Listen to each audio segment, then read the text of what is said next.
Menace, just a menace. Just a menace. Menace is sobriety.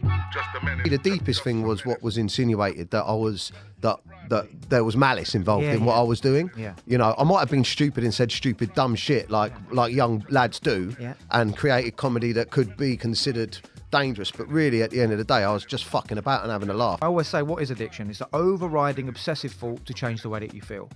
Overriding obsessive thought to change the way that you feel. Wait. So an overriding obsessive thought to change the way that you feel. Yeah. So I feel normal now, and then, oh my God. I'm freezing. I'm not going to lie. I'm fucking freezing. Oh my God. I can't even think properly. I'm so cold. I'm wondering. Do you know what I mean? I can't stop visualising what my penis must look like now. Do you know what I mean? It probably looks like your head right now, my dick. I really hope it doesn't. Hello and welcome to another episode of Menace to Sobriety. First up, massive shout out to Majestic, international, well-known Kiss 100 DJ, good pal of mine, all-round supporter. As soon as I messaged him and asked him to make that intro for me, boom, within a day we had it, so thank you, I love you. Big day today. Listen, Menace to Sobriety, my podcast, for those of you that are only just tuning in, this is something that I started recently, got diagnosed with ADHD. I started my sobriety again. It's led me to create a social media platform called Men and Their Emotions. We have that on my Facebook. Go on there, you can anonymously post and chat to like-minded men about whatever you're going through. And I was blown away with the amount of lads out there that were suffering with alcohol, drug abuse, and just had a general unhealthy relationship with the sesh, etc. So inspired me to get some inspiring people on. And today we've got one of them. He's MBACP Counsellor, Psychotherapist, Addiction Specialist, Unconscious Mind Therapist, Sex and Porn Addiction Therapist. He's worked with mental health addiction for 15 years. He's in the senior management for the NHS for mental health, and now Operations Director for a private treatment centre. 16 years clean and sober, and a fellow ADHD nutcase like myself. Please welcome to the podcast, Tana Hassan. How you doing, mate? You all right? Good. Nice to meet you. What an intro. Yeah, man.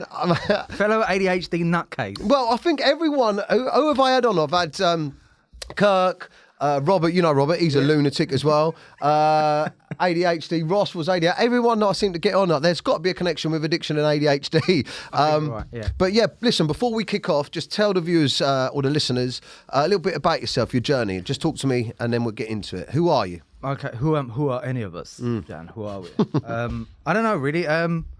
Yeah, I'm just a little nutcase, as you talk about, from Southend in Essex. I'm 42 now, and yeah, I kind of had. I mean, the line of work I'm doing now wasn't the journey. I always did music and acting, and that was what I was pursuing. Got close quite a few times, did quite a lot of stuff, and then addiction kind of got in the way. Yeah. And I was 24 when I cleaned up. So at 24, I had no idea what I was going to do. Everyone was sort of living their lives, having houses, getting married. And I was just like this lone wolf, didn't know what I was going to do. And I kind of just fell into, I was doing promo work, giving out leaflets of out work young actors. So I just felt like a granddad at 24 doing that. And then fell into this Talk to Frank campaign for the drug awareness program for the government. I loved it. And it just sort of took me on that journey of wanting to know more, work with youth workers, and I went and got training, and then and that's sort of my journey really. And then just went through everywhere, through addiction, through community, prisons, criminal justice. And I wanted to know it all, private treatment, and then in the NHS under mental health. So I just went through the whole journey, and then went back to night school and got my qualifications. So it's been a bit of it's a sentence I always say is the alternative might be better. You just never know. So let me ask you, first of all, something that stuck out for me there, you were 25 when you went sober. That seems young for someone to realise that they need to go sober. Can you tell me why you went sober? Well, a bit of drug-induced psychosis will do it to you, sir. Really? What's that? You're like, oh, by the way, just let me make this clear. I'm wearing my jacket because it is absolutely it's Stevie Bold in here. It's freezing. It's the middle of December. It's about a week before Christmas, and John, our producer, forgot to put the heating on. So we're blaming him. So we're just wrapped up. Yeah, we're wrapped up nice and warm. So if one of us just kills over, call an ambulance. I'm just wondering who the real geezer is, because I got no jacket on. I know. And you're sitting here with the jacket on. Well, I don't know, mate. Yeah, and you got got your swimming cap on as well. That's great.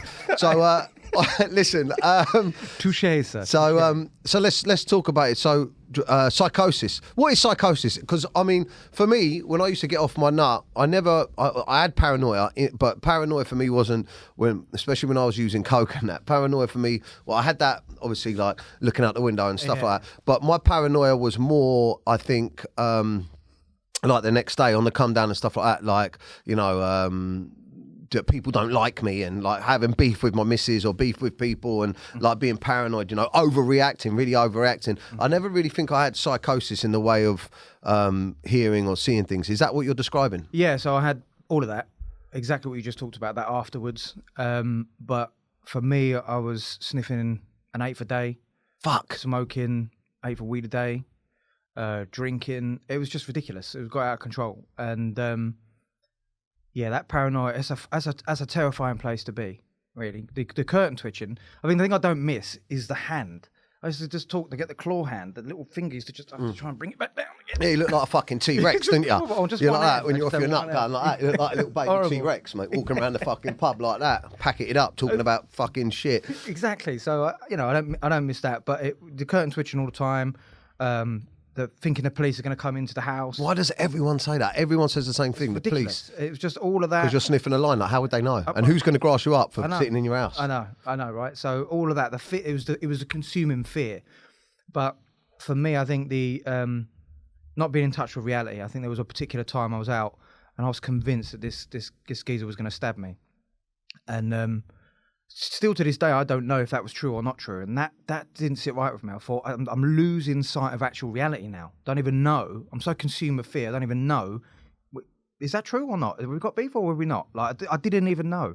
And I was just next to a pal of mine who was, you know, a lot bigger and he could handle himself. And I just kept telling him, he was like, oh, you're all right, you're all right. I was like, no, I think it's definitely coming on. He was like, no, nothing's going to happen. And that terrified me. I think one of the last I walk in the middle of the road at night time. I was terrified. I walk on the side. I walk in the middle of the road at night. And I remember once I hid in an alleyway with a brick. I was convinced someone was following me and they weren't. I was losing it. I mean, I'm just jumping straight to one of the dark times. But for me, it never started out that way. But for me, I couldn't stop that chat in my head, that overriding negative thought, you know? Yeah. I mean, ultimately it was drug use for me that tipped me over the edge. Just to give a little bit of context here, the way that me and Tana know each other is one, I was introduced to you online by Robert Hyacey.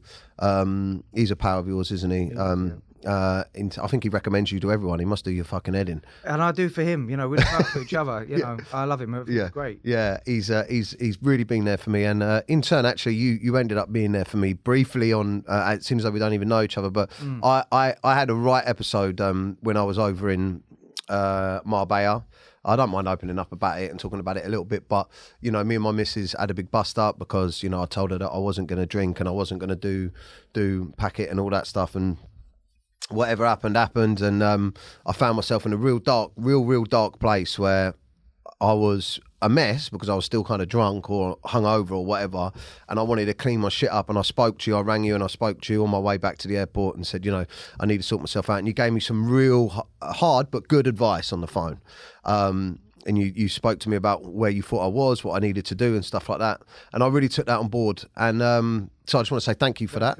Thank you for that. But while I was in that state, what I'd just come out of, what I was experiencing a lot, every like couple of sessions or every couple of piss-ups, what I was experiencing was I'd get to a point where, you know, I'd wake up the next day and say, for instance, my missus was upset with me or angry with me and it would be a massive thing to me. I'd be like, well, fuck this then. Do you know what I mean? Like, my rational thinking was just gone due to the come down or whatever. And it would be like everything is going wrong. So the world was crumbling around me. And then suddenly I'd snap out of it, you know, like hours later, and I'd just be like, fucking, what have I said? What have I done? And and to a certain extent, I'd lost grip on reality for that short space of time. It's just too intense for my missus to handle, you know. Many people must be going through that. 100%. And don't forget what's happening to your brain as well. Don't forget the dopamine levels are depleted. So if you're using a packet, for example, you're sniffing a lot, so you're going to feel even lower anyway. So it is going to feel like, oh, what's the point? It's all shit. What am I going to do? And there's that short temper, that anger, and the only thing that just tips you over the edge, any kind of life situation you can't deal with, it just feels like it's all on top. Yeah. You know, and it's just a series. It doesn't really matter what substance you're using, but it's just burning you out. Yeah. I mean, look, I can't say I didn't love drugs. I loved them. Yeah, me too. I'm not going to lie. You know, I don't care what I do for a living. I will tell you the truth. Yeah. You know, I enjoyed changing the way that I felt. I liked what it gave me. You know, and I found that from, 12, 13 years old, and I started smoking. Yeah. And then, as it progressed, but, the ecstasy generation, I loved that. I used to go to Fabric every Friday. I reach for the lasers, let's have it. Human Traffic came out, and I thought, this is me. Yeah, absolutely, right? So you're escaping for completely. A bit from fucking boredom and normality and fucking mundane shit. And just really enjoying the experience with the people that I was with, and it was great.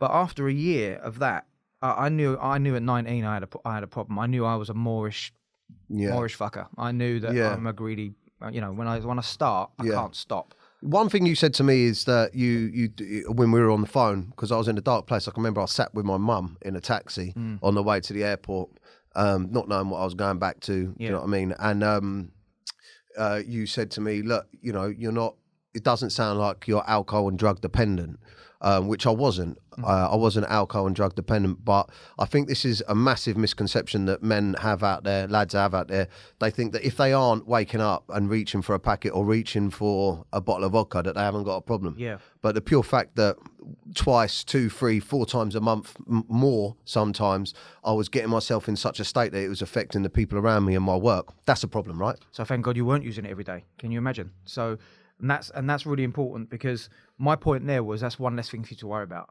Because if you've got the dependency as well, like alcohol dependency, then you can't just suddenly stop drinking alcohol, because you could have a seizure and die, right? Yeah. So it changes the game to another level.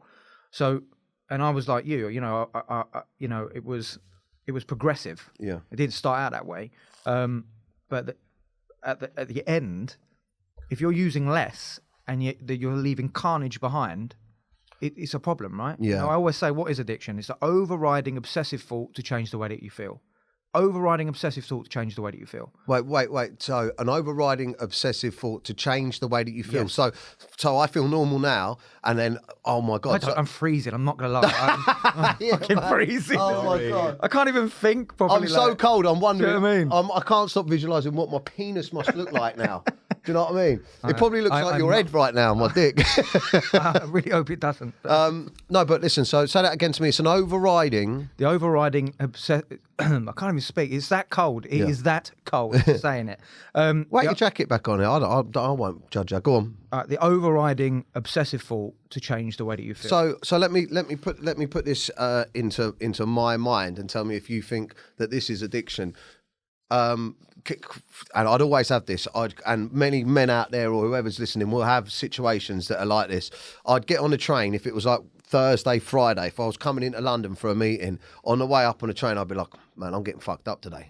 I want to get fucked up today. Not knowing why, for no reason. And then once I'd have a couple of drinks, I want to get on it. But not knowing why, and then sometimes not getting on it, but at some point I knew it was coming, do you know what I mean, to get on it, and not be able to change that thought process, something inside me going, no, we're getting fucked up today, we are getting fucked up today. That's not a natural place to be, is it? No, but that's also a little bit of association, so most of my triggers were Friday night, the weekend, right? So by Thursday, I was like, my feet were so excited, I'm going to go out, and then it would be, as you call it, the sesh, and that would go on for how long it go on, but Tuesday, Wednesday, there wasn't really much going on. So you can have an association. So it's about changing that pattern of behaviour. But the overriding obsessive thought to change the way that you feel is all about, because there are loved ones that will say, why can't they stop for me? Like, no love for anyone or your kids or your family will stop you. That doesn't make you a bad person. It means you're unwell at that time. That no matter what goes on, it's overridden. That obsessive thought, more, change the way you feel. The inability to cope with your emotions in a rational way. So you've got to change the way that you feel. And the way that my using used to work is my head. Right, so what's going on? It'd be like that. Come on. Tap, tap, tap, tap, tap. And I'll be trying to engage with you. And it's just like, I need to go and use, and it's quiet. And then, everything's all right. And then the tapping's back, so now I've got to use some more. And that's how it become all the time. And it was tiring. It was exhausting. But everyone's route is different. You know, I do believe a lot of it's to do with our attachment issues, our trauma of the past, you know, opportunity. Yeah, I think Yours was opportunity in that case, you know. It's like going out, sesh, right. Yeah. I mean, listen, I you know, I wasn't necessarily upset. I mean, my using and my drinking really increased when my father passed away, like as a coping mechanism. But I mean, I consciously done that. I'm like, I'm going to get fucked up. Fuck it, I don't care. I'm getting on the fucking smash hard for as long as I want. And I did for like a year. I was just fucking hitting it hard. And the sad thing about that situation for me, if you asked all of my friends around me if I was going through something back then, none of them would have noticed because they were all on the sesh with me. Do you know what I mean? And that breaks my heart because I look back and I think, fuck me. When I look back, I think, fuck me, I was hitting it hard and I was just fucking going for it. Maybe even like, do you know what I mean? Self-destructively, and no one noticed because they were doing that naturally anyway. Yeah. And that's so fucking scary. Yeah, it's scary. It's so scary to think about. But and so relatable. I'm sure I relate to that, and I'm sure many people listening will relate to that. But I think what we have to remember is it don't matter how much you use, what it is you use. It doesn't really matter, or drink. It doesn't matter. But it's what it represents. So I always say that. So you could be addicted to anything. It doesn't really matter. Whether you sleep, drink, smoke, fuck, doesn't really matter. The reality is, what is your relationship like? And my relationship with alcohol is not a healthy one. My relationship with drugs is not a healthy one. It started out okay, but then it became a coping mechanism. Right. It became an avoidant of reality, of life, to do life. Yeah. Or a soother because I felt like I wasn't achieving in life. So no matter how you put a spin on it, it was like the alleviator until it became the enemy. So then you're really fucked. I really relate to that, and I think where I was going with that is I think that there's a lot of men out there right now, there's a lot of geezers out there right now that don't necessarily understand that they're unhappy. They don't realise that they're not satisfied with their life, because what they're actually doing is they're doing their job 9 to 5. Lads out there getting up and they're working hard. Nothing's really changing for them in life. So they think to themselves, do you know what? I need some fucking pleasure, man. I need some good shit. And their good shit is getting fucked up at the weekend. That's my good shit. That's my present to myself. That's what I deserve. And unfortunately, when the weekend finishes and they go back to what they consider their mundane life, it's harder and it's more tricky. And I've done a video today where I said in them, like the place that you're in now and the place that you want to be as a man, right? We all want more. We all want to be more successful. We want more money. We want more stuff, a nicer house, a nice thing, but you can't really start achieving anything you want unless, you know, I feel like you're genuinely at peace with yourself, because you're just in like a vicious circle. And I honestly believe that now that I've come out of that loop of getting fucked and then recovering and getting fucked and recovering, and I've started working on myself, my fitness and my mind and calming down, nicer things and better things are happening for me. They genuinely are. Yeah. And do you find that all the people that you've met that have gone sober, that better things are happening for them? I think so. I think, look, life is always going to happen. Life on life terms happens. It's just still, it doesn't promise you freedom from life on life terms. It's always going to happen. But, you know, and don't get twisted. I'm not here, I'm sure you're not, to sit here and preach. Right. You know, I don't want to preach. If you want to get on it, that's your business and enjoy it, because I got on it because I enjoyed it, right? Yeah. But when it turns and you know deep down that I'm not getting shit done because I'm hanging at my ass, or my family's upset with me, I'm pissing people off, then it's becoming a problem. If it's costing you more than money, then it's becoming a problem. It's having that humility to say, I need to look at my behaviour and look at myself. You know, am I burning the candle at both ends? You know, because there's nothing wrong with a human to go and experience, right? Well, yeah. That's what it's about. And also, like I always say that. I always try and say that because I've divided my audience, definitely. I mean, I grew my audience on the sesh. Do you know what I mean? I grew my audience on, you know, I had a beer brand, sold loads of beer, and I got the sesh gremlin character. I do everything around the sesh and everything. And there's a lot of tragedy in my comedy that's associated with people that are fucked up, like I was. But I often say it as well, and I think I need to amplify it, that if you don't have an unhealthy relationship with drink, and you can go out on a Friday and a Saturday night, have a few fucking beers, and you come back and your world ain't turned to shit, then fucking more power to you. But like you say, it's how you wear it. And the reality is that some people will justify that behaviour. I know I did. Well, I don't do it every day, or I don't do it, you know, at the beginning. But that's the point, is that if you want to go and do that and you enjoy it and you've got and you can honestly look in the mirror and say, look, do you know what? There is no issues about that. I work hard, I play hard, I want to do what I want to do. Fine, God bless you. But it's the payoff. What's the relationship with it? No matter what the acting out is, I always say, what is your relationship with that acting out? What's your motive for doing it? Is it to change the way that you feel to avoid, or is it actually just like getting on it with my mates and having a bottle of wine, or getting on it in the pack, whatever you want to do? What is the payoff and what is the motive? And if you don't think it's a healthy one, then have a look at it. That's all I'm saying around it. Why do you think I was having massive blowouts? Well, we only spoke briefly, but again, it's to change the way that you feel. Yeah. Because you was trying to communicate something. So when you said about your dad, right? If you could have put back then into language what you actually was trying to communicate, and which is relatable, which is I'm feeling sad, I've lost my dad, and I don't know how to communicate how I'm feeling. So I'm going to show how I'm feeling. And so I'm going to either put those feelings down, push it down, and just drink myself to a stupor and just be with my mates undetected. So therefore it's not an issue now and it just becomes a norm.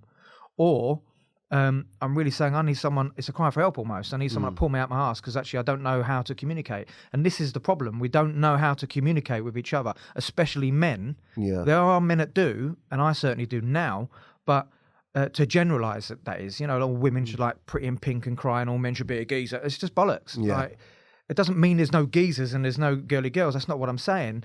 But we both need masculine and feminine personality traits to succeed in life, right? So the communication aspect is important. To connect. It's okay to say. It's okay to be not OB. It's okay not to be okay, but don't stay, right? Yeah. It's okay to say, actually, I'm really sad, because I've lost my dad, or I've lost my job, or I don't know where I'm going. I used to say it to my male mates. I'm now a dad. I used to say, I don't know what I'm doing. Yeah, man, I do not know what I'm doing. And they're like, you should. Why should you? Yeah, and another thing with my journey is like all massive events. I got fucked up bad. Like both of the births of my daughters, I fucked up. Do you know what I mean? And like wetting the baby's head turned into like 2-3 days, or coming back after wetting the baby's head and getting that look and getting that. We've just had a baby, and then going, oh well, fuck off, man. Like, do you know what I mean? Like I went sober for my, I think it was my second daughter's when she was pregnant. I went sober for as much of that as I could to be there for the pregnancy. And as soon as the baby came, I wet the baby's head and fucked it all up and got turned really selfish. But was that the excuse you think you needed? Do you think the motive at the beginning was to wet the baby's head, but actually it was I wanted to, I don't know, I just wanted to get fucked up. Right. I honestly think when pressure gets too much for me, like I need to get away from it. And there's your answer. So you've answered your own question. When pressure gets too much for me, I want to change the way that I feel. So your neuroassociation is about pressure. So if we look at that, and there's areas in your life where there was pressure, one particular, this is where I've known you from the past, and I've followed your whole journey from the whole time, and that mentalness that occurred in the past, which I just think when you think what's going on now and how things are in the world, that doesn't make any sense in my opinion. What, when I got cancelled? Yeah, well, I don't know what I can or can't say, but we can talk about absolutely right, everything. This is a full open book here. Okay, right. So that was a lot. That you was any more, there'd be an effigy burnt with you at a stake really outside the House of Commons or something, right? It was just mental. Yeah, that was hard for me. And this is this culture in this country. It's a blame culture. They can't wait. Like with Matt Hancock, they can't wait to burn someone. They can't wait. They're like an underdog, and when you get there, they want to burn you. So, and that's a lot of pressure. Yeah. Whether you were prepared for it or not, whether you had the right team around you, don't know. Whether or not one prepares you for that kind of stuff. Yeah, I'm very surprised that I survived that really, because on the lead up, and this is another big thing, that on the lead up to that, my sort of rise to fame was so fast in the way that it went from social media like in a year and a half to like on TV within like 2 years. I mean, I've been working my ass off as a stand-up comedian for many years, but never dreamed that I'd break through. I'd just literally done stand-up comedy because I thought I was funny. So I loved to be on the stage and entertaining. And for me, the sort of peak of my goals and my career and where I was going to go was doing open mic nights. So like I was on stage and I'd already made it. I was like, fucking look at me, I'm up here. John, you'll know what I mean. Just even getting up on stage doing stand-up, you feel like you're a rush, yeah. Yeah, you feel like you fucking made it. So to suddenly find myself on TV, but at the same time, I was in. I had an unhealthy relationship with drinking drugs. Then I was living with my mates, and every weekend we were on the smash and pack it every whenever. And the pressure of one being famous and going and doing all of the personal appearances and being on TV and stuff like that, I'd drink all through that hard. And then when it all went wrong, the embarrassment for it and like being publicly shamed. But for me, the deepest thing was what was insinuated, that I was that there was malice involved in what I was doing. Yeah. You know, I might have been stupid and said stupid, dumb shit like young lads do, and created comedy that could be considered dangerous. But really, at the end of the day, I was just fucking about and having a laugh. There was no, but the way that they tried to push it, that I was like a menace. Yeah, the narrative. The narrative was, it was so hurtful. Yeah. That I hid myself away for a good year and drank and used and everything like that. And my father died maybe after Newsnight. It was only a matter of a short period of time after I came off Newsnight, and I fully got cancelled and dropped by everyone and completely dropped. Couldn't work, couldn't leave my flat without fucking the press out there. My father died then, and I can't believe I survived that, really. But you did. And Yeah. do you think, hand on heart, you have dealt with those feelings of the past? You think they're resolved fully, hand on heart? I don't know, mate, because I done counselling for a good 6 months when I was sober last year. I went on sobriety, and what I wanted to find out through my counselling was why I'd switch to self-destruct mode. Like, everything would be going well, then the weekend would come, I'd drink, I'd get on the gear or whatever, and then if my missus or something, like the next day, it was like the world was over. And do you know what? Fuck everyone, fuck everything. I don't give a fucking shit. I'll be on me fucking own. And, you know, like, as if this weren't going to work out anyway. But then when I started counselling and started talking about my feelings and the feelings of rejection and the fear of loss and all of that stuff, and why I was using drink and drugs as a coping mechanism, for that 6 months, I felt great. But when it come up to Christmas, and I thought, do you know what? I'm all right going back to the drink. I can just have a few over Christmas. The reward. Yeah, my reward. Haven't I been good? Yeah, I've been good for 6 months. I can handle it now. Yeah. But within 3 weeks, I was back on the fucking. Melted. Yeah, I was gone. But I stopped going counselling because I couldn't face her. Yeah. Once I'd started drinking again. Reinforce the shame again. Yeah. Embarrassed again. All that kind of stuff. And I've the last couple of weeks I've been thinking about contacting her and going back, because I don't know if I've dealt with it. I don't know. Your honest opinion? Yeah. I don't think you have. Yeah. And that's not me being horrible. We're all humans. We're all trying to do it. I think you are moving. I think you wear your life differently now, which is great. You can feel it. Yeah. And I think you've learned a lot. But I think there's still some bits there that can be resolved. And those issues of the past, if they're not resolved, they will prevent you from moving forward, which is why that's how I came to meet Robert IC, because I've been doing counselling psychotherapy a long time. But there was an area that I feel was missing in my practice. I was just, this stuff can take a long time. And the stuff that he taught me that I learned about the mind has transformed my practice. I use both together. It's transformed my process. And the unconscious thought. The unconscious mind process, which is to work with the unconscious. So the situation could be different, and I'm sure you would have talked about all this, right? The situation could be different, but the feelings are the same. So if you get a triggered situation, right? The situation might be different, but if the feeling is the same, it's remind you of that time again. The body doesn't forget. It brings back all them feelings again, and you're in that state of place and you feel like you can't cope. So stop the drink, right? Stop using. So then you can process your feelings, and then you can challenge the cognitive. If there is some stuff there that you feel needs to be resolved, I'm not saying it's chaotic in there. I'm just saying that if there's some bits there that needs addressing, I promise you, once you deal with that, that's great. And therapy is really good at understanding the pain, finding out the why, and connecting the dots. Unconscious mind therapy is really good at then removing those impactful feelings and then helping you visualize and move forward in the part. Would that be like hypnotism? I guess there are traits, there's techniques. But I prefer not to say that, because I'm not a hypnotist. I'm not a hypnotherapist. I mean, I know it's more about like your thought, your brain. Yeah. It's like as it's always been said, you can only think how you feel, right? So if you're feeling that time, if you feel anxious, you're thinking about anxious thoughts. Yeah. Of course, it's going to feed it, right? Yeah. So when you're sitting in that place and the situation might be different, but the feelings are the same, that tells me that's got to go.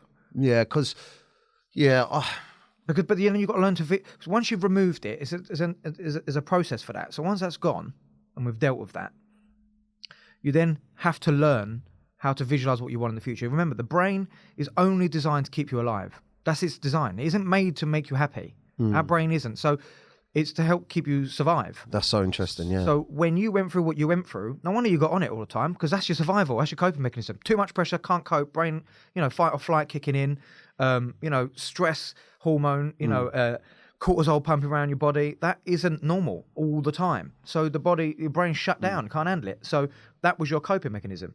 So what we need to learn to do is to then move forward and visualize what the future is going to be like, how you want it to look. And then there's a process around doing that. And then not to get too technical, but then we start talking about the reticular activating system of the brain. Oh, yeah. No, Robert was on here talking about that. Wicked. I'm not going to go there about it. But that's science. That's fact. That's how it is. You've got to build happiness. Yeah. Yeah? Listen, I see, I completely 110% agree with what you're saying.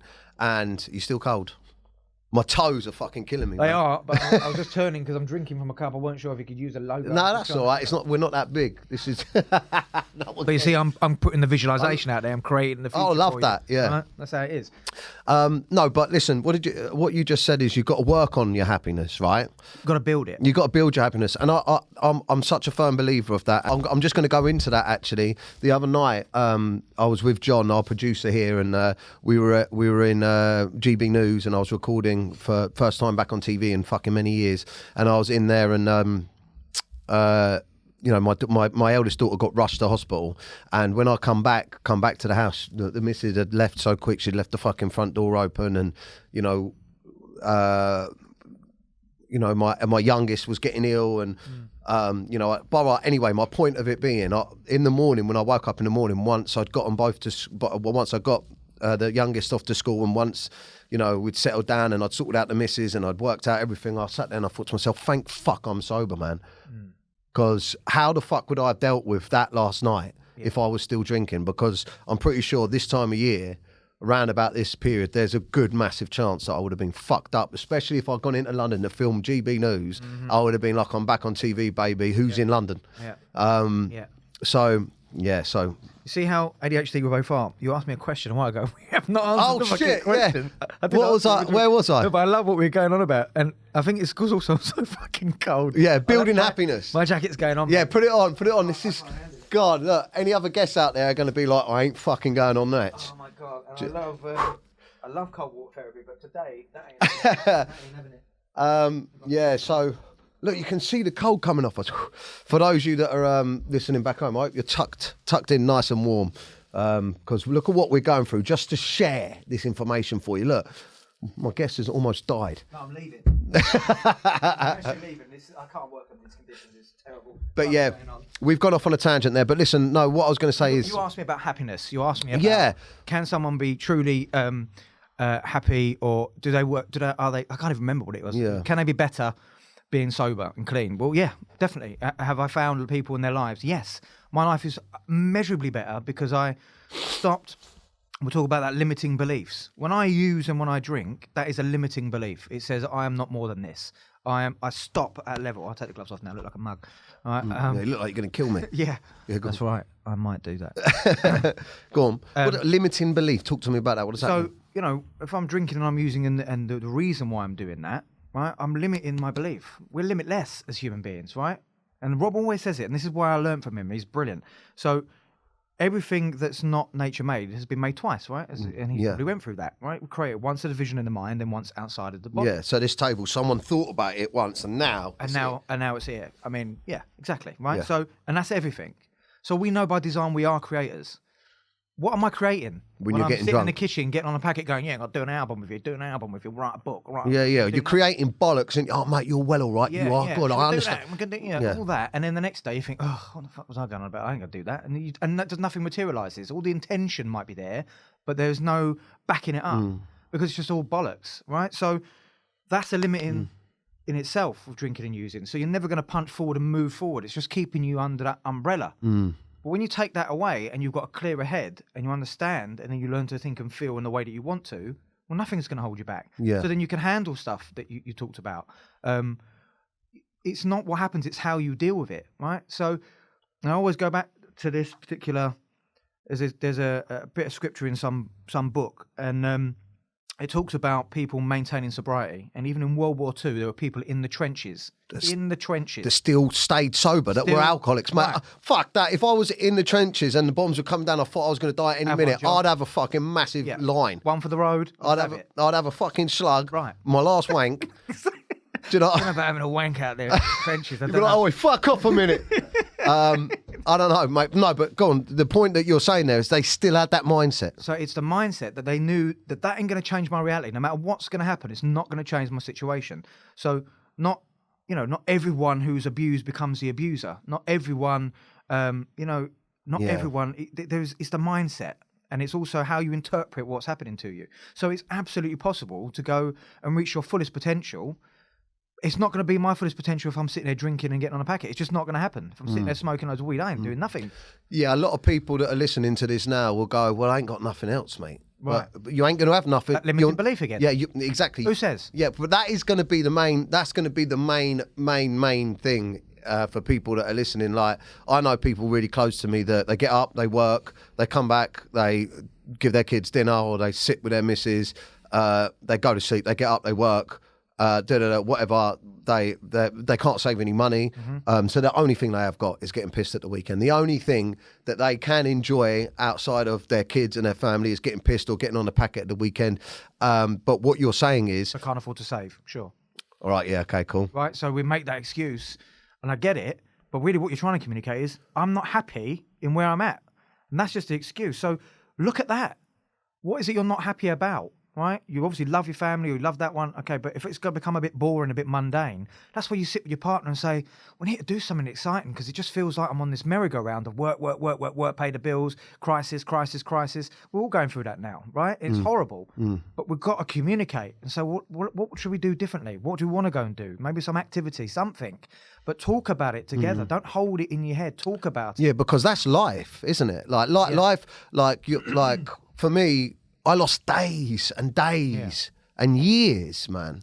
I mean, part of me looks back. I think one of the reasons why I can comprehend sobriety now, and even saying that blows me away, makes me think to myself, what are you talking about comprehending sobriety, when actually all you're fucking talking about is not drinking a beer or sniffing a line of coke, but it is mad how much... as men, our culture, or as people, our culture, we cling to it like it's the only fucking thing we've got. It's mental.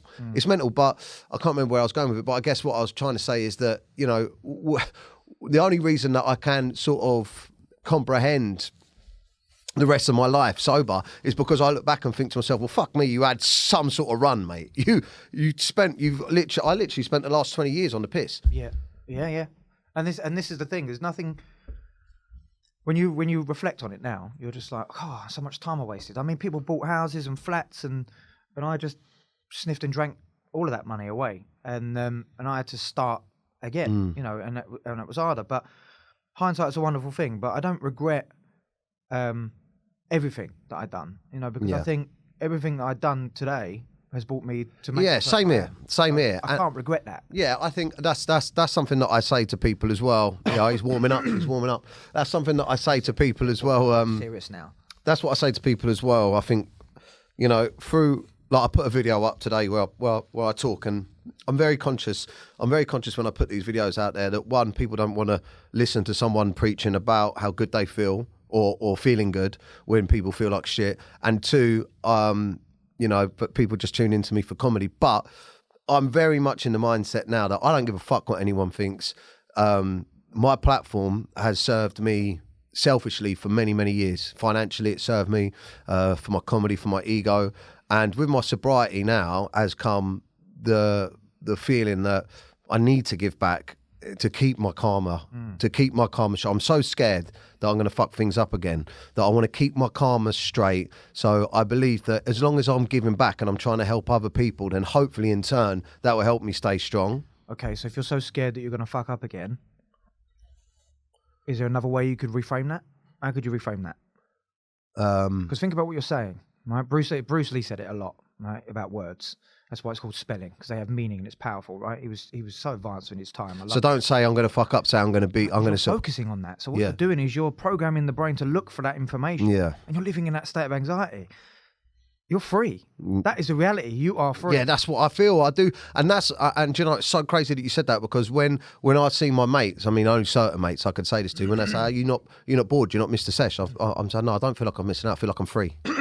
Yeah, and that's really good. But sometimes, but I don't always think that. No, and that's I don't always think that. I'll be honest with you. Most weekends, I'm like, I do have to battle with my mind when I'm like, fucking hell, everyone else is at the pub. Yeah. See, I relate to you a lot. There's so much that you said today that I really relate to. And the weekend was the trigger for me too. Yeah. For everyone's having a better time than me. Yeah. I'm sitting here isolated. It was just a horrible constant. Everyone's and just a bitter, resentful, and really I was just frustrated at myself. But once you get your Saturday morning and you wake up on Saturday morning, you feel fucking brilliant. Yeah. When you go out on a night out and then you come back and you get up the next day and you can actually engage and do shit. It's a great feeling. Yeah, mate, I love it. Great feeling. That's my favourite time of the week, Saturday morning, taking my girl swimming, because 8:30 in the morning on a Saturday morning walking, I do think to myself, fuck you fuckers, mate. Yeah. Like, yeah, you had good fun last night, but fucking, what would you rather be doing? Well, I set myself a time to leave when I do things like that now. So if I go to weddings or out on stags, or I don't really do a lot of stags, but if I go, I always set myself a time to leave. And I always say, so anyone that's listening that might, I'll be on that cusp that drugs or alcohol is an issue, but not sure if they can stop once they've started. But if I go, I do a check-in. So let's say, we start at 7. At 9 o'clock, I'll have a check-in. Inside myself, I'll say, how you doing? How you feeling? Are you still enjoying yourself? Because when you're sober and you're around people that are drinking, it's hard, right? It can be hard because it all changes. You know, you'll have a conversation with someone, you come back to them a bit later on to say, and they're tell me different. more about your kids, and go, oh, I don't know my kids, and you're like, oh right, okay, the vibe's changed, so you got to find somebody else. So the vibe does change, and that we get that, but I review it, and if I'm still enjoying myself, I go, okay, I'll review myself in another hour, because then that's giving me choice. There's nothing worse than feeling like you're backed in a corner and you've got no choice and you're stuck. Yeah. And that cranks up the anxiety and the pressure, right? So giving yourself that choice gives you that control to say, actually, now's the time to go. And so I did that a lot, and that's so much more freedom involved. Because you get to enjoy the best bits and then go, and I didn't feel so lonely because everyone in my circle used, everyone in my circle drank. Same I as me. felt lonely. Same thinking, as me. no one, what am I going to do? Sit in church halls every fucking Saturday? Like, Yeah. This is kind of how I felt. Yeah. But that's not how I feel now. No, for me, if I'm brutally, completely honest, it's like 70-30 or maybe 80-20, like positive to negative being sober. So I'm not completely 110% happy or 100% happy that I'm sober. I am happy that I'm sober, but I still have an element of, I don't hear from so-and-so now, or them guys don't contact me because I do have that. And it, close friends, I'm like I even know some of them have set up another group outside of the normal group that we're in because they don't want me to hear them going, oh, do you want to go to the pub? Do you want to go to the pub? Do you want to meet up? And I know that they're out 2-3 times a week now, whereas I'd be out 1 or 2 times with them. And, so that element of my life has changed. But once I get my head around it, I'm like, but do I want to be sat in the fucking pub drinking and sniffing gear when I've got 2 beautiful kids at home and my missus? But I'm battling it. And that's a grieving process again. So remember, you've been through grief before. So what you did before, rightly or wrongly, and no one is there to judge. You do how everyone does no one knows what they're going to do until they're facing that time. But here is another loss. This is another bit of grieving. But then it's about thinking, how is it you want to feel? So for example, right now, right, what's one of your goals? What is one of your goals, honestly? For what, like work-wise? Just any goal. What is one of your goals? What, long-term or short-term? Sorry. Fucking another question. Okay, a short-term goal then. All right. Go with a short-term goal. Okay, so for next year, I've written a film about men's mental health and suicide, and I want to make it. Okay, I believe you. That would be frightening me. You said it was like real conviction, which is great. Yeah. Okay, so close your eyes for a moment. Yeah. Right, just entertain me for a minute.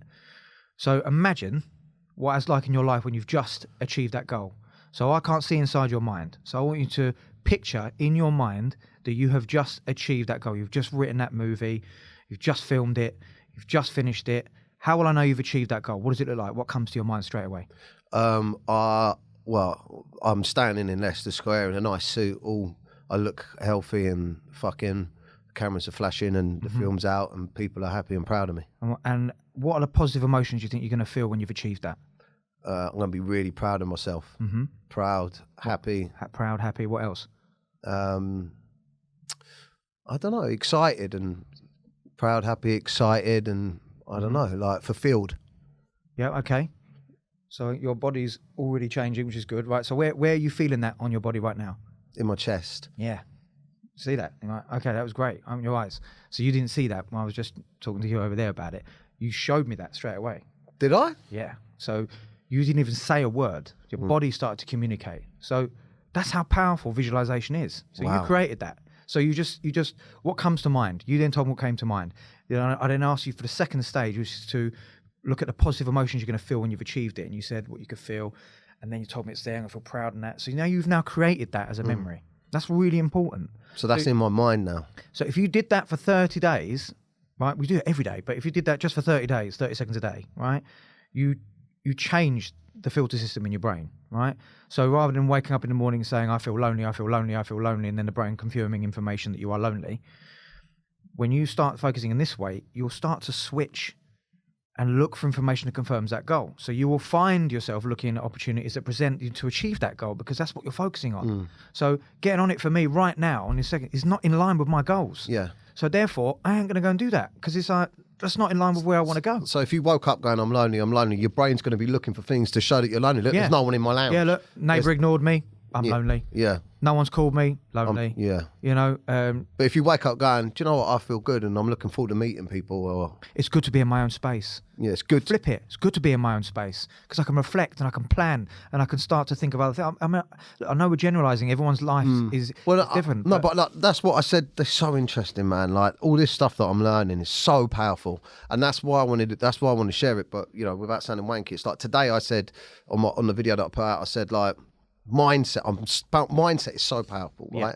And I said that, you know, everyone's going through something, everyone's going through their own shit, but the difference between people that are winning and the difference between people that are stuck is they're doing something about their mindset when they're going through shit. They're physically doing something. It's the action. It's the action of doing something to alter the negative thought process in your mind, right? So for instance, if a problem comes up, look at it like you know, if you're going through difficult times, look at it as an opportunity to fucking become strong, right? Yeah. Look at it as an opportunity to, you know, like now I look at my addiction or, you know, my drug or drink use as whatever I went through and whatever I learned from it. As hard as it is, it's a great opportunity for me to now talk about it and share it, right? 100%. The mindset is really important. Like I said to you earlier on, I really identify with a lot of what you said, especially the earlier stuff with the TV and being cancelled. So I've always been a musician. I've always been a performer. You know, acting, everything. And when I was 19, I used to go to auditions at Pineapple Studios every week, and it come off, and then it didn't come off, and this one I went to, and they actually televised the audition process, right? It was ITV1, it was LWT then, it was Pop Stars and Hearsay and Liberty X were formed out of that. And I got to like the last 13, I was 19 years old. I was known as Taz then, I had hair and it was all just jewellery and just a very lost individual. But it went really far, and it was mental to have people like Atomic Kitten go, all right, Taz, and you're thinking, oh shit, Richard Blackwood knowing your name. I was thinking, this is insane. And it was such a great time. I thought, this is it. This is going to happen. It's happening. Sitting in Warner Brothers, ready to sign a deal. And then the other guy in our group didn't turn up, got signed by Def Soul Records, and everything went out the window. It all went out the window, and I couldn't cope. And then they televised, and then everyone thought they knew you, and the hype was good for a while.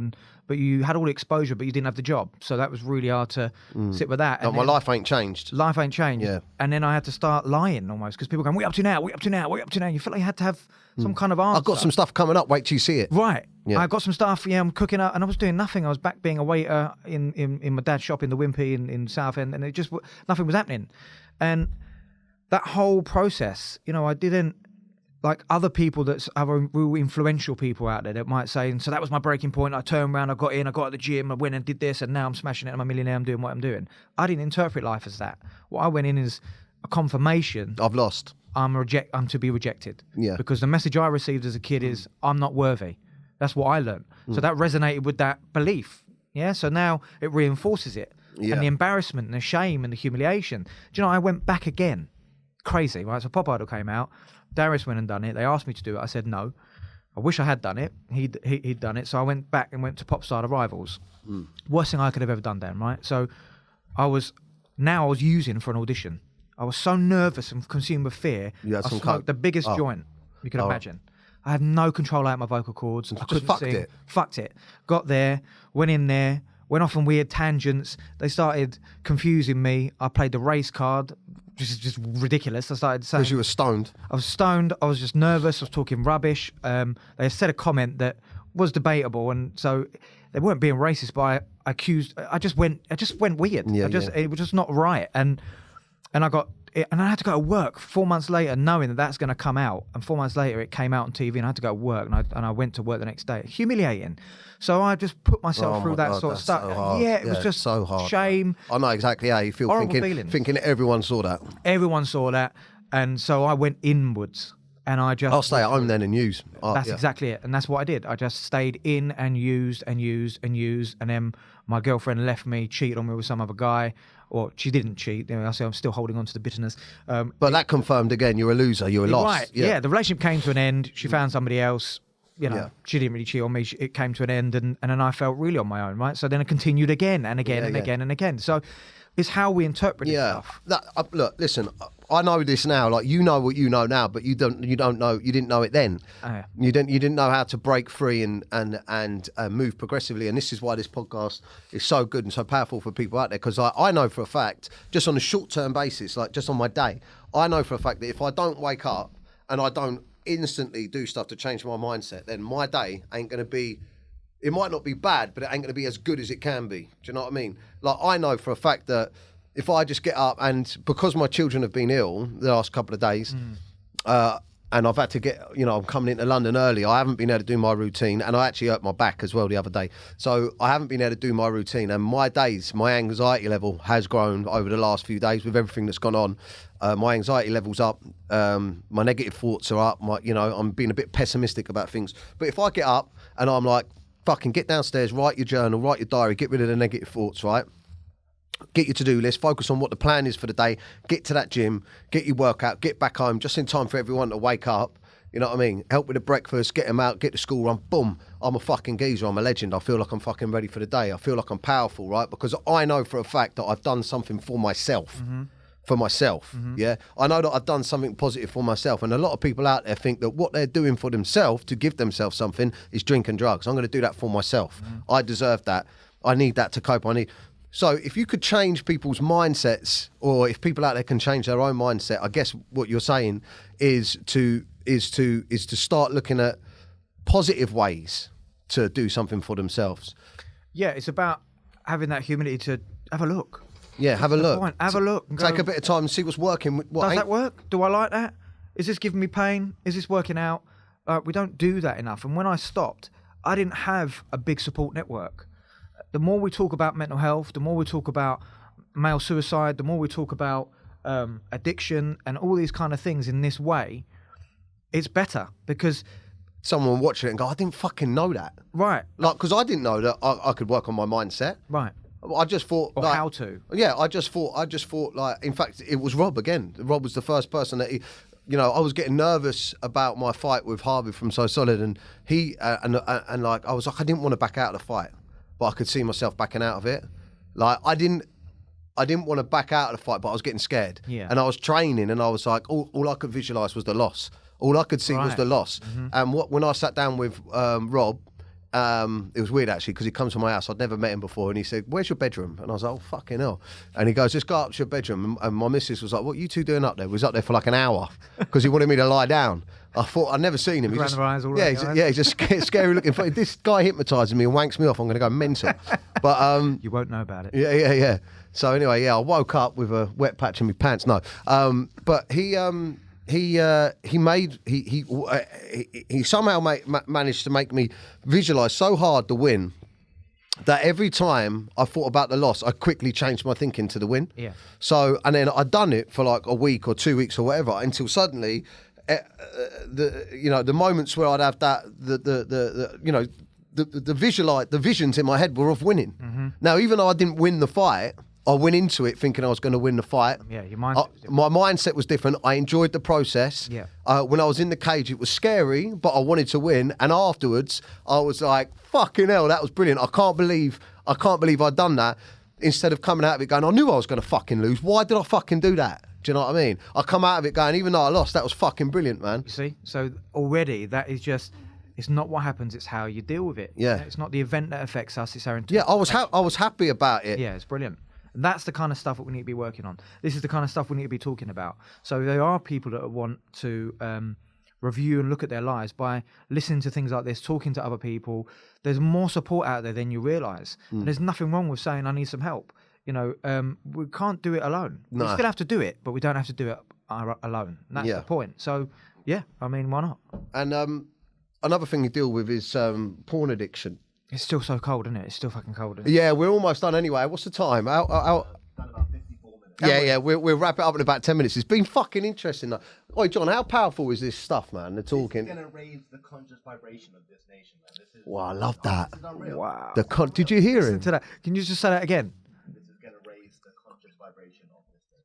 Oh, man. Yeah, The conscious vibration of this nation. I feel like we should say masturbation as well. Yeah, well, I said it it again, rhymes. and I mimicked. Basically, I can't even speak because I'm so cold. So anyway, But you meant that. continue. I like that. The conscious vibration of the Yeah, nation. that is but, good. Yeah, so I just quickly want to talk about porn addiction. How do you know if you're addicted It's not a to quick conversation, but let's crack on. Go on. No, yeah, I know it isn't, mate. But a lot of people might have different types of eating addiction, porn addiction, stuff like that. So they can take what we're saying and address it to anything. But how do you know if you're addicted to porn? I'm asking for a mate. Oh yeah. Do you know what I mean? I think you need to get Robert Icy back in your bedroom again, and we'll have a conversation. but so remember what I said. It doesn't matter what the acting out is. Yeah. But sex and porn addiction has become. Well, I get a lot of inquiries for therapy around sex and porn addiction, and that's since COVID.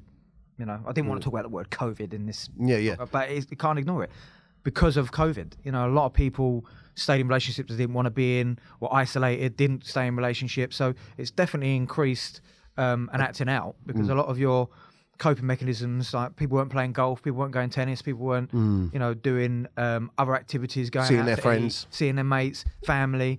So, but the problem with porn addiction and sex addiction is that there aren't any obvious symptoms. Like if you're getting on the packet or you're drinking, there's obvious symptoms. Yeah, so it's not. It's often till it's too. It's not often till it's too late till you realise that there is a problem. But again, the way that manifests is through opportunity, attachment, or trauma. So I work with a lot of people where, let's say, sex is a bad word. You can't talk about sex in the house. You can't turn off sexual desire. No. Just because we're not going to talk about sex and not say the S word. Well, I've still got sexual desire, so I'm going to be inquisitive. Where am I going to find that information? So, you know, especially a lot of people in the religious side. I got a lot of people from the from Christianity, Muslim, you know, Sikh. So they find porn, and then it sets off that inquisitiveness and want to learn. Now, if that person doesn't then come from a culture where they're actually speaking to girls or boys or whatever, It can become obsessive. well, porn ain't going to let you down. Yeah. Is it? Because it You gives get your release. We get the release. There's that safety. There's no shame. It's all dependent on the motive. What is your motive for using that? I've worked with people that have used it because they had anxiety. You know, they went soft during sex and suddenly, and they were shamed and laughed at and terrified them. Porn ain't going to let them down. And then they just become, that's the coping mechanism. They're stuck with porn. Other people, I had someone once who couldn't, who basically associated it with pain. It was painful. So porn again wouldn't let him down. And so there's lots of different reasons. Yeah. But there's also attachment issues, you know, like if there's been confidence issues, someone been at boarding school, there's been sexual trauma that's gone on. There's all sorts of different things. So it doesn't really matter what the acting out is what I'm And trying to say. how would okay, cool. Well, I think that, you know, a lot of men, I don't know if you'd agree with this, but a lot of men maybe associate sex with affection. Do you know what I mean? Love that. Yeah, they think that Sex is love, loving they sex. think that, you know, like for instance, my relationship with Shelley, my wife, I won't go into too much details because it's her personal stuff, but, you know, I think maybe in the past, you know, I could have been like, you know, that shows how much you love me, or I need that for love. Whereas Whereas now, like, especially through my sobriety and the journey that I've been on over the last few years, that my affection with Shelley it's not sex. Do you know what I mean? It's intimacy now. It's intimacy now. Do you know what I mean? I mean, obviously we still have. Who'd have thought Dapper Last would be fucking using words like intimacy? I know. It's all about intimacy now, you know, sure, yeah. Sesh, intimacy, yeah, of course, yes. fucking hell. She's still got nice bangers. She's still got nice There it is, bangers, restored. though. Yeah, Restored. back. But listen, and I think I think intimate bangers. she got Cheers to your bangers now. Yeah. She'll never watch this because there's no way she could stand through an hour of me fucking talking anyway. So, no, what was I going to say? About intimacy. Yeah, and I think that this is where men struggle a lot. I think when they get rejected sex wise, they and I think maybe I used to be like this as well, because if I'd come in off my nut or drunk, ultimately Shelley would be like, or your wife would be like, fucking look at the state of you. You know, you're not attractive, are you? It's not attractive. You're coming in, your jaws swinging, and you're climbing through the fucking thing, and then you're like, all right, sweetheart, do you know what I mean? And she's like, you stink of fucking Stella and Sovereigns or Marlboro Lights, whatever you're fucking smoking. Got a shiver. Yeah, I know. And, you know, and then she's like, no, I'm not in the mood, mate, because look at the fucking state of you. And then you're like, rejection, right, so you don't love me then. So what, you seen someone else? What, is it over? Do you know what I mean? And I think that for me, that might have been something that would cause a massive arguments, because the next day I'd wake up and on my come down, I'd be like, why are you such a bitch? Do you know what I mean? And she's like, wow, so not only have you come in drunk now, now you're calling me a bitch. Like this, and that's it's like abuse. And there's a lot of women out there that are definitely living through this, and a lot of men that I bet can relate to this and sit there and go, shit, yeah, I thought my bird was a twat because she didn't want to shag me when I was off me fucking nut and I'd been out all night and I weren't thinking about what we were doing the next day. So your fears and insecurities are becoming somebody else's problem, mate. And this is this is important stuff. And what you're saying is you're trying to communicate. So you're showing in your behaviour how you're feeling inside, and actually just having the decency to say, it's really weird. I felt really rejected by you last night. And she was like, well, you fucking weren't really approachable. You was off your nut. Oh yeah, good point. But there you go. There's no communication. Yeah. This is the problem. We got to communicate. I'm not a relationship expert. I'm a communication expert. You've got to talk to each other. Yeah. This is what it is. Yeah. And it's not about not being a man because you don't talk or it's bollocks. You've got to talk. That's the only person. The person that knows you best. She knows me. My missus knows me better than anyone. Yeah. Why the hell am I not going to tell her what's going on in my head? Yeah, you've got one person I've got to talk to. Yeah, and listen, there's a lot of humility, lads. There's a lot of I said this on the last podcast. Like the power of this sobriety for me, the power of this sobriety, like the happiness that I've experienced through my missus, her saying I'm happy. I'm actually happy at the moment. To me, hit me like a wave, you know, after, I mean, and look at the difference in me from when I rang you when I was on my way home to the airport. It was all flat. I was fucking, it's over. Trouble, mate. Yeah, fucked it. Yeah, and but I think that, you know, that, and we'll probably finish up on this, but lads, if you're struggling and you're arguing with your missus, the weight off your shoulders, if you could sit down and go, do you know what am I, you know, what's wrong with us, you know, like what am I doing wrong? And look, this is how I feel. You know, as soon as I said to my missus, like, I think I've got a fucking problem, man, with this drink and drug stuff, she was like, do you think? Yeah. What's it like for you to receive me? Yeah. You know, what's that like for you? Say that again. What's it like for you to receive me? Yeah, and then fucking listen to what your missus says. Listen to the feedback. There's nothing wrong with that. And I know you want to close soon, but we did touch lightly on the porn addiction. But this is really important because a lot of people go, well, porn's normal. It's all normal. It's all normal. We're allowed to do all that. Yeah, it's become normalised, but that's why people can hide within it. Like drinking has become part of our culture. So people are really suffering with it can hide within it, right? So with porn, again, it's that intimacy. People use a lot of sex to avoid intimacy, right? So you might have a lot of sex and think, well, that's all right, that's okay. But actually you're avoiding that intimacy. So really that's what's important, is that connection. And what porn does is it removes that. And the last thing I say on it is that even if you took it to the science element, sex isn't supposed to be an instant release of dopamine. It's not how it works, right? You're connected, and you have a slower release of dopamine, right? So while the endorphins are coming, the oxytocin's flowing, and you're getting all that kind of stuff, and it builds. A bit like brown pasta, white pasta. Brown pasta slower releasing in energy, white pasta instant release of energy. So with white pasta is like your porn. So it's instant release, instant dopamine hit, and that's what the brain looks for. Neural pathways in the brain. So sex on watching porn is instant, but it's also a barrier. It's no connection, but it's instant. So that instant gratification, You know, if I gave you, if you was using a line of sniff or, you know, diet sniff, what are you going to go with? No, and the best, the analogy that I can link with that and relate that to, and the only way I can connect with that, for me, it'd be the difference between the gym and cocaine. Do you know what I mean? Right. Yeah. So perfect example. Yeah. So sniffing a line of cocaine and going, woo, instant. I feel good. Yeah. Right. And then 30 minutes later coming down and going, fucking hell, I don't feel so good. I need another one. Or the gym takes ages to get that fucking dopamine. Build it. And then afterwards, when you come out, you're like, I feel fucking good, but you don't feel the come down because it's so long lasting. It's all synthetic, and porn is a way of staying disconnected. It is not really. Look, it can be used as a positive sexual aid. I get that. There's no problem with that. But what's the motive for using it? You know, and so that's why we need to be careful of this stuff. We need to keep talking. We need to keep sharing. We need to keep looking at ourselves. Yeah, that doesn't mean we need to keep beating ourselves up. We just need to say, actually, I need some help around that. Yeah, go and get it. Yeah, I mean, wow, yeah, fucking hell. Because you're worth it. You're absolutely worth it. You need to reach your fullest potential. If you want to sit on your ass and do nothing and that's your fullest potential and you're happy with that, God bless you, great. But if you want to do more, we can't do it all on our own, right? Yeah. I might think I can go and drive a car without any driving lessons, but I kind of need to have the driving lessons. Yeah. And then I kind of need to have the test so that I can get the license and say, yeah, you can drive. Yeah. Great. But, you know, we do need guidance. We do need that help. So the more of us that reach out and do that, the better success you got. It's really, really important. Keep fucking talking. Yeah, wow, that's really powerful. Put the action in. Thank you so much, man. That's all right, do you know what I'm going to do? I'm going to get you back with Rob, me, you, and Rob. We'll be all Free ADHD things. We'll watch this and then we'll all have a wank. We'll watch some porn. No, yeah, that sounds good. It sounds really good. Listen, I just want to say thank you so much, and I'm going to go outside and get warm now. Yeah. I want to say thank you first of all for picking up the phone to me when I was at my lowest, and for coming and sharing your knowledge, man. But can you just, to the camera, can you tell them where they can follow you, because I find your stuff really helpful. So guys. Oh great, yeah, thanks. I only say something on Insta when I feel like I want to say something, because I don't want to get caught in that. But you can follow me at Tana Therapy, and you know I'm an ops director for Verve Health Rehabs. It's a private addiction clinic. So if you ever need support, please look me up, message me, or look us up, Verve Rehab. Thanks. Wow. Thank you very much, mate.